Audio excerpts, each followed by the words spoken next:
చేసి మళ్ళా అబ్బాబ్బాబ్బా అదిరిపోయింది. తిన్నవా కాకా?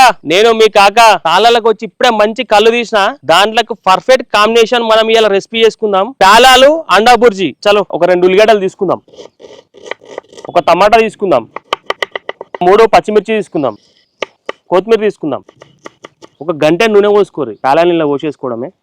ఒక 3 గుడ్లు కొట్టిన్లో వేసేసుకుందాం. ఇవేం వేసేసుకుందాం. 2 టీ స్పూన్ల కారం వేసుకుందాం, టీ స్పూన్ సాల్ట్ వేసుకుందాం, టీ స్పూన్ గరం మసాలా వేసుకుందాం, చిటికెడు పసుపు వేసుకుందాం. కళ్ళుతో టేస్ట్ చేద్దాం. చలో ఒక్క కళ్ళు సిప్పేద్దాం ఇప్పుడు. అబ్బాబ్బాబ్బా అదిరిపోయింది. పక్క ట్రై చేయండి. ఓకేనా? మళ్ళీ వీడియోతో మళ్ళీ కలుద్దాం. అప్పట్లోపు కొంచెం ఫాలో చేసి రెడీ ఉండండి.